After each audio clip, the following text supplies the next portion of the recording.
Welcome to Logic of the Wild, where nature reveals how it really works. Today, we explore why forests seem to come alive after rain, and how one change in water can reorganize sound, scent, movement, and survival.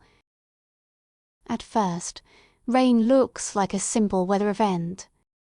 Water falls, leaves become darker, branches drip, and the forest seems quieter for a moment. But for the living system beneath the canopy, rain is not just background. It is a signal. The first change is physical. Moisture rises across the surface of leaves, bark, soil, moss, and fallen wood. Dry edges soften. Dust settles. Tiny spaces that were too dry for movement become usable again. The second change is temperature. After a shower, the air often cools, and the ground holds that cooling effect close to the surface. For small animals, that matters. A few degrees can change how far they move, when they feed, and whether they stay hidden. Then the forest changes its scent. Rain pulls smells from leaves, soil, fungi, flowers, and decaying wood. For many animals, scent is not decoration. It is information. It can point toward food, warn of another animal nearby, or mark a place that has become safer to cross. Sound changes too. A dry forest absorbs and breaks sound differently from a wet one. After rain, dripping leaves, flowing water, moving insects, and distant calls create a new acoustic layer. The forest may seem louder to us, but for animals, it may also become more complex. This is why the scene feels different.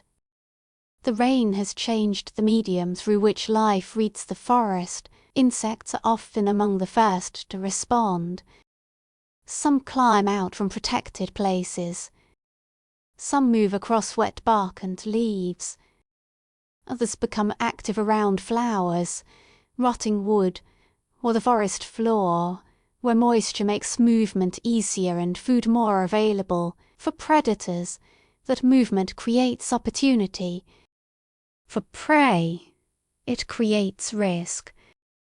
A beetle crossing a wet leaf, a small animal moving through the undergrowth, or an insect exposed on the surface can become part of a much larger chain. The same rain that gives cover to one creature can expose another. Water also changes the shape of the habitat. A quiet channel becomes a flowing stream. A dry depression becomes a shallow pool. A path through leaves becomes a corridor of scent and moisture. In a forest, water rarely changes only one thing. It connects things. It links the canopy to the ground. It links soil to insects. It links insects to frogs, birds, reptiles, and small mammals. It links movement to feeding and feeding to risk. This is the first layer of the system. After rain, the forest has not simply become wet. It has become more readable, more active, and more connected. The deeper pattern begins when different animals respond to the same signal in different ways. Amphibians are one clear example. Frogs and other moisture-dependent animals are shaped by water more directly than many species. Damp conditions reduce the danger of drying out. Pools, wet leaves, and saturated ground can make movement possible at moments when dry weather would keep them hidden. That does not mean every frog appears after every shower. Nature is rarely that mechanical. But rain can open a window of opportunity, especially in humid forests where moisture, temperature, and sound combine. Insects create another layer. After rain, some become easier to find. Some emerge because the environment is safer for them. Some are washed into new places. Some gather where plants, fungi, and decaying matter become active again. That movement can draw attention from animals higher in the food chain. Birds may return to active feeding when the rain passes. Reptiles and small mammals may use the changed conditions to move with less heat stress or more cover.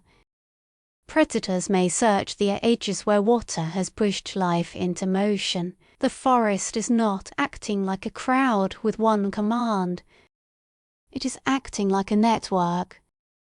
Each species responds to its own needs, but many of those needs are touched by the same event. Moisture affects movement. Movement affects feeding.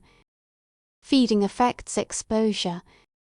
Exposure affects survival. This is why a forest after rain can feel full of decisions. The river and stream footage show another part of the logic.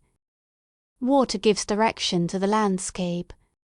It gathers movement into channels.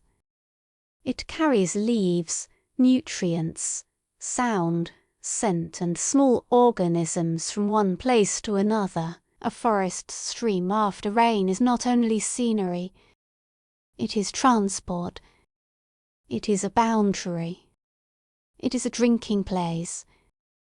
It is a sound source. It can separate animals, guide them or concentrate them. From above, mist and canopy make the same point at a larger scale.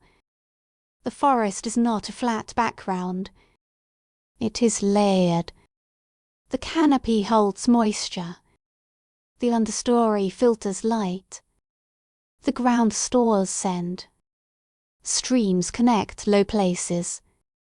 Fallen wood becomes shelter, food and cover. Rain activates those layers in different ways. This is the hidden logic behind the feeling that the forest has come alive. Nothing magical has to be added. The system was already there. Rain simply changes the conditions enough for more of it to become visible. A wet leaf, a moving insect, a frog near the ground, a stream growing stronger and mist lifting over the canopy are not separate scenes. They are parts of the same response. From a distance, nature can look calm. Up close it is timing, pressure, signals and adaptation. A forest after rain is not the same forest with water on top of it. It is a living system briefly reorganized by moisture, and that is why, after the rain, the quiet landscape can suddenly feel awake. Subscribe to Logic of the Wild for more calm, visual documentaries about how nature really works.